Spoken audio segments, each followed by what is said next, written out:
नमस्कार, आपके साथ हूं मैं खुशबू मनोरमा मिश्रा और आप देख रहे हैं इंडिया न्यूज। देखिए, पिछले कुछ समय से भारत लगातार रक्षा के क्षेत्र में अपने आप को महत्वपूर्ण स्वदेशी हथियारों से भी युक्त करता जा रहा है और कहीं ना कहीं अब जब बात हो रही है इसकी, तो बात आज नए भारत के नए ताकत की कर लेते हैं, जिसमें वो हर दिन अपने हथियारों को अपग्रेड कर रहा है। एक रिपोर्ट देखिए।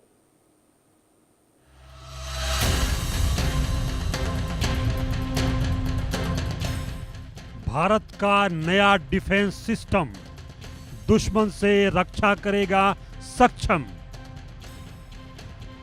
दुश्मन का ड्रोन होगा खल्लास, सक्षम बनेगा सेना की ढाल। ड्रोन को हवा में ही मार गिराएगा भारत का सक्षम। भारतीय सेना ने एक ऐसा डिफेंस सिस्टम तैयार कर लिया है जिसके आने से दुश्मन थर थर कांपेंगे।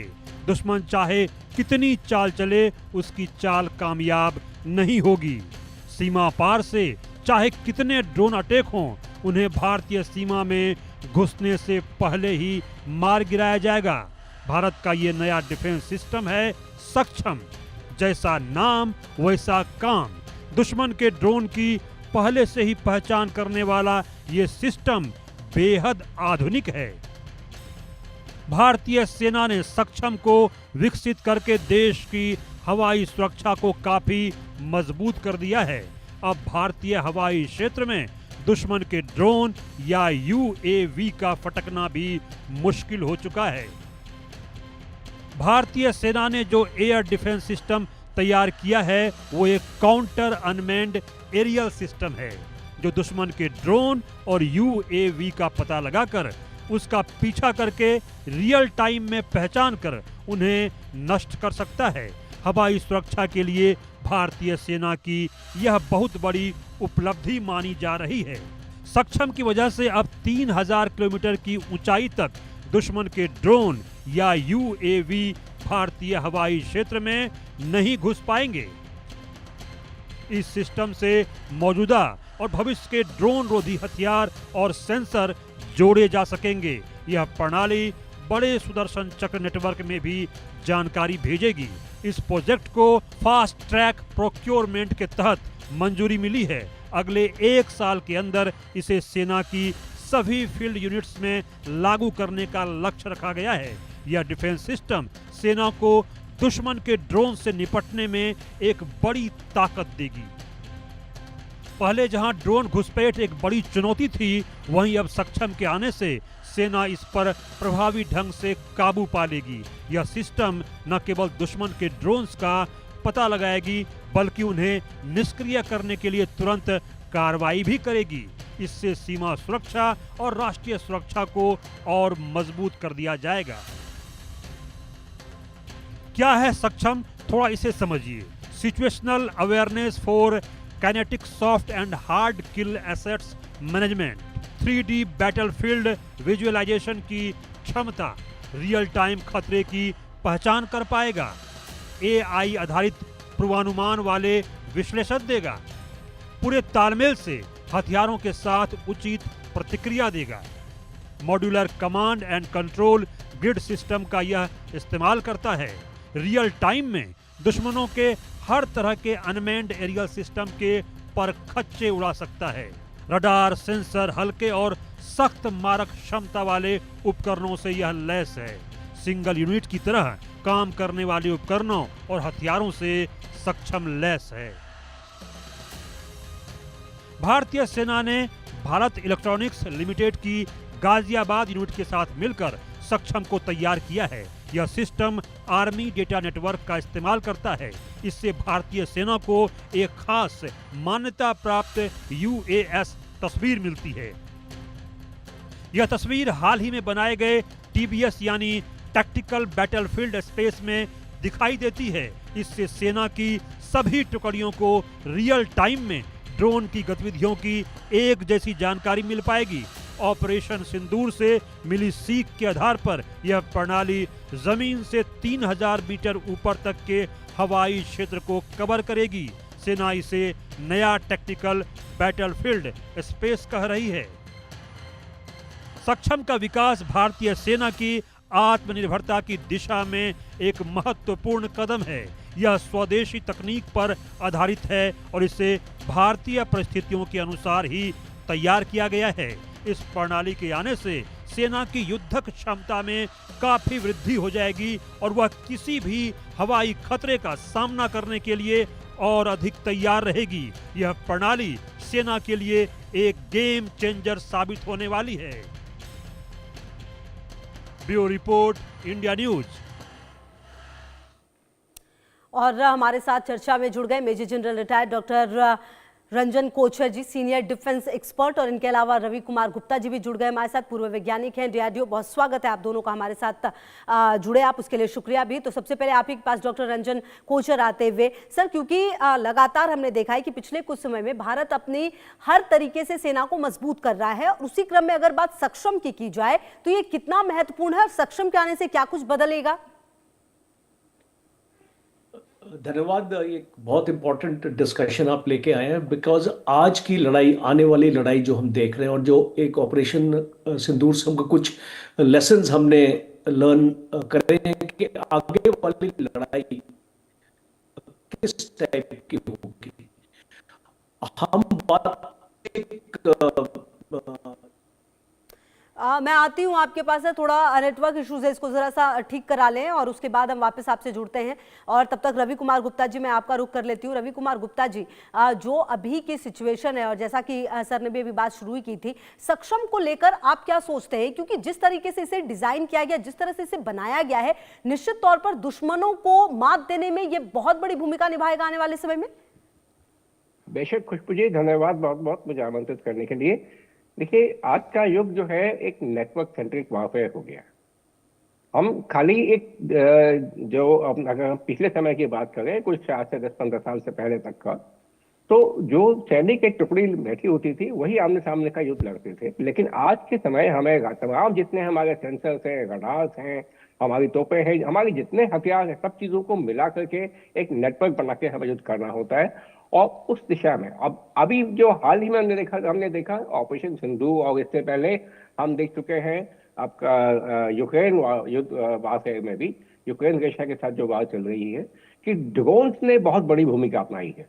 तो ऐसे में ये जो लगभग 3 किलोमीटर यानी 3000 मीटर तक की जो स्पेस है, ये बहुत महत्वपूर्ण हो जाती है, क्योंकि अधिकांश ड्रोन जो है वो इसी ऊंचाई तक काम करते हैं। और इसके लिए डीआरडीओ ने काम करना शुरू किया था बहुत समय से। हमने पहले एक छोटा सिस्टम बनाया था जो का पहले आपके रिपब्लिक डे परेड और 15 अगस्त के समय और भी ऐसे कई मौकों पर इसको डिप्लॉयमेंट किया जा चुका था। अब इसका और एडवांस वर्जन बनाया है जो 3 किलोमीटर तक की दूरी तक को कवर करता है। ये जितने हमारे सेंसर्स होंगे, आर्मी के जो रडार्स होते हैं यूनिट के, मैं बात कर रहा हूँ यूनिट लेवल पे, तो हर एक बटालियन के पास जो अपने जो छोटे रडार्स होते हैं वो कोई, प्लस इसके इस सिस्टम के जो अपने सिस्टम्स हैं, यानी इलेक्ट्रो-ऑप्टिक सिस्टम है, जो कि ड्रोन के ऊपर निगाह रखेंगे एक कैमरे की तरह से। और वो कैमरा वो जो दिन और रात दोनों समय काम कर सकता है, इसे कहते हैं IR कैमरा, इंफ्रारेड कैमरा भी होगा, और साथ में आपका रडार तो है ही। इन सबको इंटीग्रेट करके इनकी जितनी सूचनाएं हैं वो हमारे सिस्टम में आएंगी। आर्टिफिशियल इंटेलिजेंस, कृत्रिम बुद्धिमत्ता के माध्यम से इसको एनालाइज किया जाएगा कि ये कौन सा हमारा अपना है, कौन सा दुश्मन का है, और उसके बाद उसको कैसे हैंडल करना है। उसको सॉफ्ट किल से हैंडल करना है या हार्ड किल से करना है या काइनेटिक किल से करना है। तो सक्षम का मतलब यही है कि ये कंप्लीट सिचुएशनल अवेयरनेस होगी, और इन तीनों किस्म की जो कैपेबिलिटीज हैं, काइनेटिक किल, सॉफ्ट किल और हार्ड किल, तीनों में सक्षम होगा। इसका जो लेजर सिस्टम है वो हार्ड किल डायरेक्टली एक तेज रोशनी की तरह से जाएगा, और जिस तरह से हम सूर्य के किरणों को फोकस करके कागज में हम देखते हैं बचपन में आग लगाने का जो तरीका है, लगभग वही है, लेकिन उससे कई गुना शक्तिशाली, कई गुना सटीक। तो वो लेजर सिस्टम हमने डेवलप किया है 30 किलोवाट तक का, जो उसको कराने में सक्षम होगा। प्लस साथ में ये जो सॉफ्ट स्किल है, क्योंकि ड्रोन कोई भी जो होता है उसको अपना काम करने के लिए निरंतर या तो कम्युनिकेशन चाहिए पीछे से, और साथ में अपनी पोजीशन क्या है उसका पता लगाने के लिए GPS का से कनेक्ट होना बहुत आवश्यक होता है। तो ये सॉफ्ट स्किल क्या है कि हम इसको ब्लॉक कर सकते हैं, उसका जो जीपीएस सिस्टम है उसको ब्लॉक कर सकते हैं, और दुश्मन के साथ जो उसका कम्युनिकेशन सिस्टम है उसको ब्लॉक कर सकते हैं। बिल्कुल। और तीसरा है काइनेटिक किल, कि हम किसी मिसाइल या गन के माध्यम से उसको गिरा पाए। तो ये तीनों चीजें सब इसमें सक्षम होंगी, और इसके चलते ये उस बटालियन को पूरी सुरक्षा प्रदान करेगा, हमारे सैनिकों को, हमारे सैनिक जो एसेट्स हैं उन सबको, ताकि हम अपना काम बखूबी कर सकते हैं, जैसा कि अभी हमने ऑपरेशन सिंदूर में करके भी दिखाया है। खुशबू जी। ठीक है। अच्छा सर, देखिए ये 2023 से 32 के डिकेड ऑफ ट्रांसफॉर्मेशन के तहत कहा जा रहा है कि एक बड़ा कदम उठाया गया है, क्योंकि निश्चित तौर पर आने वाले समय में जो स्थितियां हैं, परिस्थितियां हैं, वो बदलेंगी, और उस हिसाब से सक्षम को बनाया गया है कि जैसा कि आप भी कह रहे हैं कि हर लिहाज से ये महत्वपूर्ण हो जाता है कि आप आने वाले समय में अपनी सेना को किस तरह के हथियारों से, किस तरह की चीजों से युक्त कर रहे हैं। बेशक खुशबू जी, देखिए क्या है कि क्योंकि ये सिस्टम पूरी तरह आत्मनिर्भर है, हम कभी बाहर से सिस्टम लेते हैं तो बाकी के जो हमारे एसेट्स हैं, जो सिस्टम्स हैं, जो रडार्स हैं, उनके साथ उनको इंटीग्रेट करना मुश्किल हो जाता है। और टेक्नोलॉजी किसी का इंतजार नहीं करती, बहुत तेजी के साथ हर साल नई नई तकनीक आ गई है, नए नए किस्म के हथियारों की आवश्यकता पड़ रही है। तो ये जो सिस्टम है सक्षम, ये एक पूरी तरह से एक तो मॉड्यूलर सिस्टम है, यानी मॉड्यूल का मतलब एक अपने आप में उस बटालियन लेवल के पास उसका एक अपना सिस्टम है, जो कि हमारे देश के बाकी के जो सिस्टम है उनके साथ कम्युनिकेशन नेटवर्क के माध्यम से निरंतर 24 घंटे 24/7 वो उनसे लिंक्ड रहेगा।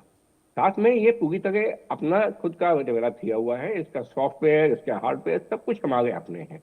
इसका अर्थ क्या है कि जैसे जैसे और हथियार आते हैं या और जो खतरे सामने आते हैं और इंफॉर्मेशन पता लगती है, डाटा जनरेट होता है, उस सबको हम इंटीग्रेट करते सकेंगे। तो ये आने वाले समय में युद्ध का पूरा नक्शा बदलने में सक्षम है। हमने उसका एक झलक देखी है ऑपरेशन सिंदूर में। आकाश तीर, मैं कहूँगा एक तरह से कि जैसे ये एक सक्षम सिस्टम है एक छोटे लेवल पे, बटालियन लेवल पे, आकाश तीर हमारा एक बड़ा सिस्टम है, और ये आकाश तीर के साथ भी इसको इंटीग्रेट करके रखा जाएगा। तो ये मल्टी लेयर सिस्टम की तरफ हम जा रहे हैं अगले 10 सालों में। जैसा कि अभी हाल ही में 15 अगस्त को माननीय प्रधानमंत्री जी ने लाल किले से अपने भाषण में कहा था कि हम पूरे भारत को, भारत के हर गांव को, हर इलाके को हम एक सुरक्षा प्रदान करेंगे सिंदूर आपके सुदर्शन चक्र के माध्यम से। तो ये सक्षम और आकाश तीर ये सब उस बड़े सुदर्शन चक्र का एक अंग बनेंगे। तो आने वाले वर्षों में हम पूरे देश को एक पूरी तरह से सुरक्षा प्रदान कराने में सक्षम होंगे, और कोई किसी दुश्मन की हिम्मत नहीं होगी कि हमारे किसी एसेट को नुकसान पहुंचाने की सोच भी सके। मैं याद दिलाना चाहूंगा, देखिए 2008 में क्या हुआ था कि हमारे समुद्र के माध्यम से आतंकवादी आए, हमारे जो हमारा देश का आर्थिक राजधानी कहा जाता है वहां पे घुसे, हमारे होटल्स में, वहां पे हमारे 5 स्टार होटल में, रेलवे स्टेशन पे, सड़कों पे सैकड़ों लोगों की लाशें बिछा दी उन्होंने, और उसके बाद कुछ मारे गए, कुछ एक पकड़ने भी आया। लेकिन सवाल यह है कि ऐसी चीज अब कभी नहीं हो पाएगी। पहली बात तो दुश्मन की हिम्मत नहीं होगी करने की, और आता भी है तो हम दुश्मन को बहुत दूर ही उसको खत्म करने में, नेस्तनाबूद करने में सक्षम हैं आज में। धन्यवाद। बिल्कुल। अच्छा सर, देखिए एक सवाल मेरा आपसे ये भी था कि जिस तरह से हम सक्षम का जिक्र कर रहे हैं, कहीं ना कहीं जब मैं पढ़ रही थी इसके बारे में, पूरी रिपोर्ट पढ़ रही थी, तो ये भी समझ में आ रहा था कि ये जो दुश्मन के अनमैन्ड प्लेटफॉर्म है ना, उसको भी युद्ध से पहले ही बेअसर कर देगी। तो कहीं ना कहीं हम समझ सकते हैं कि जिस तरह की परिस्थितियां पिछले कुछ समय में भारत देख रहा है, चाहे वो LOC पर देख रहा हो, चाहे LAC पर देख रहा हो, अन्य भी जो प्रोस्पेक्टिव चेंज हुआ है पिछले कुछ समय में साउथ एशिया में अगर हम बात करें, तो कुल मिलाकर भारत को इसकी बहुत ही महत्वपूर्ण जरूरत है। हम आते हैं रवि जी आपके पास। अच्छा, डॉक्टर राजन कोचर भी अब हमारे साथ आ गए। डॉक्टर राजन कोचर, मेरा ये सवाल आपसे कि जिस तरह की परिस्थितियां पिछले कुछ समय में भारत के आसपास बनी हैं, खास करके ऑपरेशन सिंदूर के बाद साउथ एशिया में जो राजनीतिक संबंध है, मुझे लगता है कि बहुत तेजी से चेंज हुए हैं। ऐसे में भारत लगातार अपने रक्षा से संबंधित तमाम चीजों को दुरुस्त कर रहा है, और खास करके अगर हम सक्षम की बात करें तो ये जो दुश्मन है उनकी अनमैन्ड जो फील्ड है उसको पहले ही खत्म कर देगी। इसके अलावा जो इसकी ताकत है वो ये बता रही है कि भारत को और ज्यादा ये सुरक्षित करने की तरफ आगे बढ़ाएगी कदम। तो कुल मिलाकर ये अभी की जरूरत भी थी, और अभी और आने वाले समय में भारत को मजबूत करने की भी एक कोशिश है। बिल्कुल खुशबू जी, देखिए आप वॉरफेयर का तरीका आप देखिए, आज जो एक नॉन कॉन्टैक्ट वॉरफेयर की तरफ हम बढ़ रहे हैं, जहां पे ड्रोन्स और मिसाइल्स का इस्तेमाल हो रहा है। और अगर आपने अभी देखा कि जिस तरीके से मिसाइल टेक्नोलॉजी हम अपना होम ग्रोन इंडिजिनियस टेक्नोलॉजी की तरफ हम जा रहे हैं। आकाश आपका मिसाइल है, और अभी हमने अग्नि प्राइम का भी हमने टेस्ट किया है, जो 2000 किलोमीटर तक अपना वार करती है।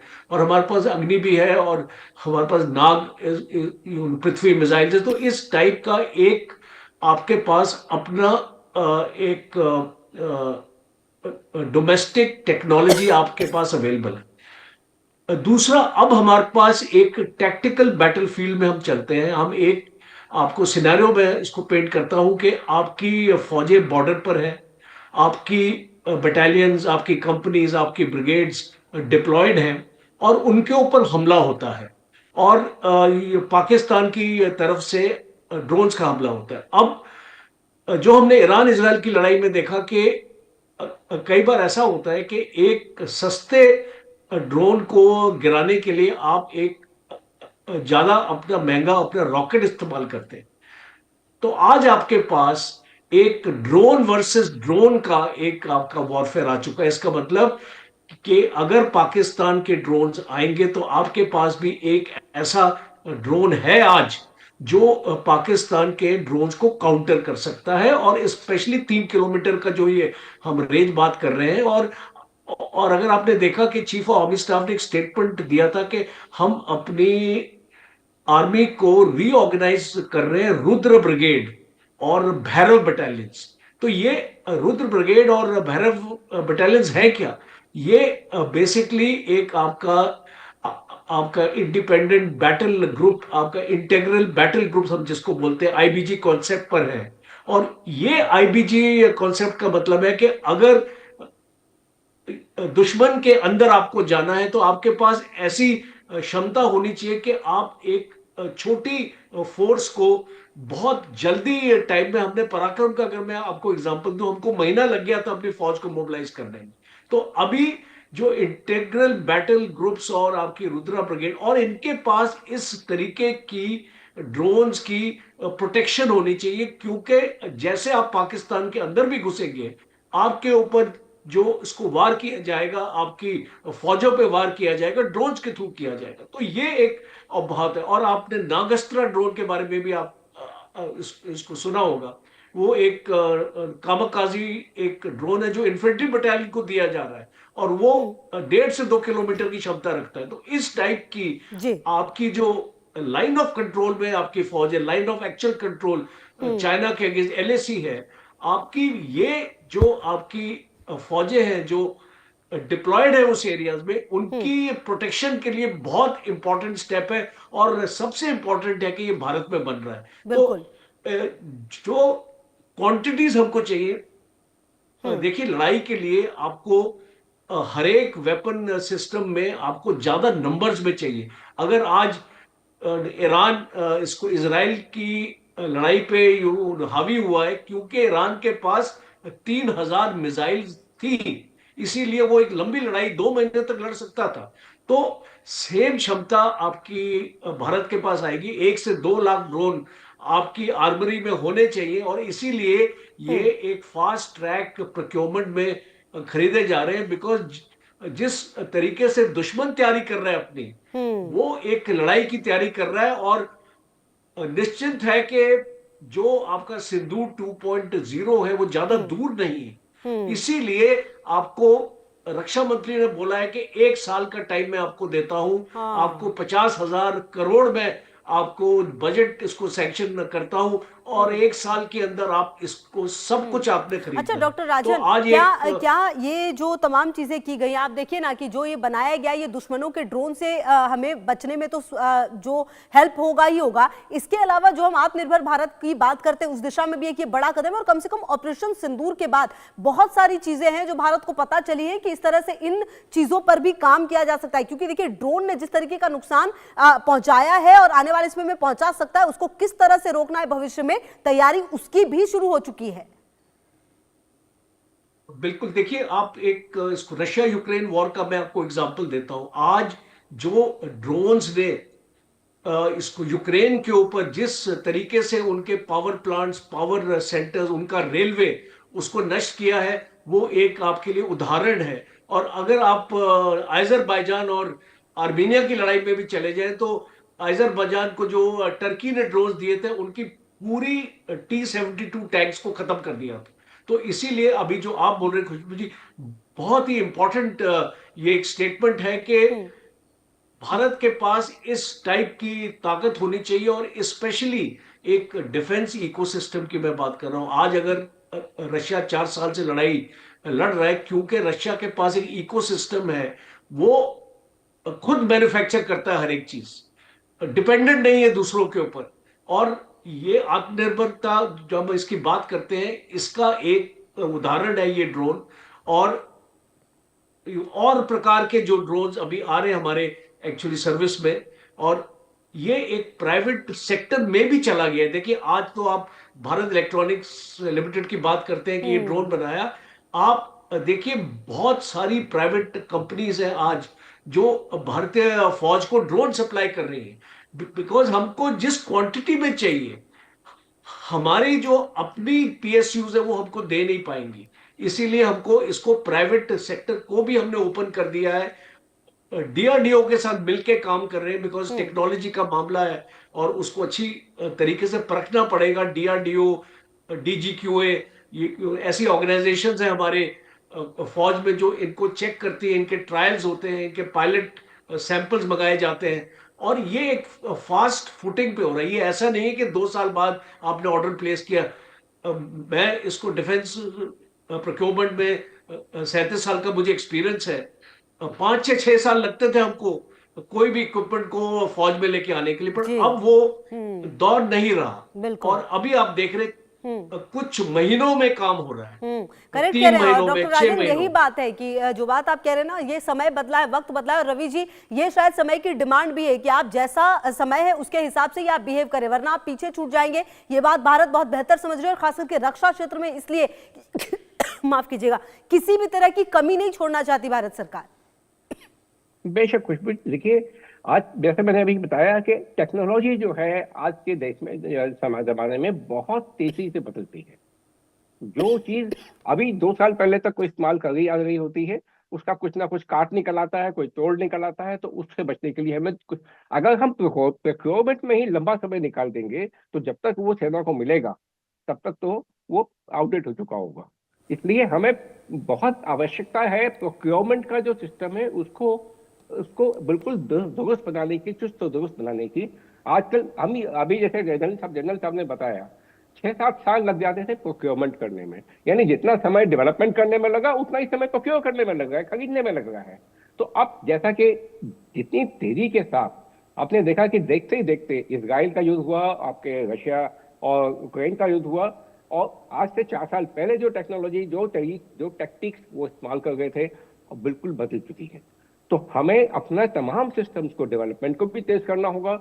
हमें प्राइवेट सेक्टर को इसलिए लाना होगा क्योंकि हमें एक बहुत मजबूत औद्योगिक ढांचा चाहिए जो हमारे देश में, जिसकी बहुत आवश्यकता थी, और क्योंकि प्राइवेट सेक्टर कंपनीज को एक लंबे समय तक रक्षा क्षेत्र से सरकार की नीतियों के कारण उनको दूर रखा गया था। 2001 में पहली बार वाजपेयी गवर्नमेंट के समय इनको प्राइवेट सेक्टर को अलाउ किया गया था, लेकिन उसके बाद भी कोई 4-5 साल के बाद फिर उसमें पीछे एक तरह से ब्रेक लग गया, और अब जाकर के 2014 से बहुत समर्थन दिया जा रहा है प्राइवेट सेक्टर को।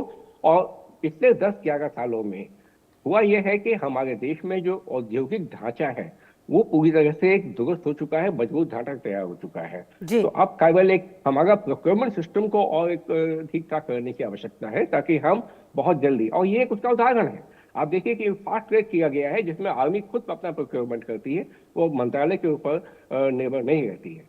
तो इसमें यही इस सिस्टम का जो है जो फाइनल ट्रायल्स हैं अप्रैल में इसी वर्ष की गई थी, और मैंने आपके चैनल पे भी इस समय इसके बारे में बात की थी उस समय भी, और अप्रैल में देखिए, और आज अभी आपका उसी वर्ष में अक्टूबर है कि इनको खरीदा जा रहा है, और बहुत जल्दी इसका एक तरह से देखा जाए तो इंडक्शन भी एक तरह से आरंभ हो चुका है। जी बिल्कुल, तो और इसकी जरूरत भी थी शायद, और ये बहुत ज्यादा रिक्वायरमेंट भी थी। बहुत शुक्रिया डॉक्टर राजन कोचर, आपका भी, रवि जी आपका भी, तमाम जानकारियों के लिए हमारे साथ जुड़ने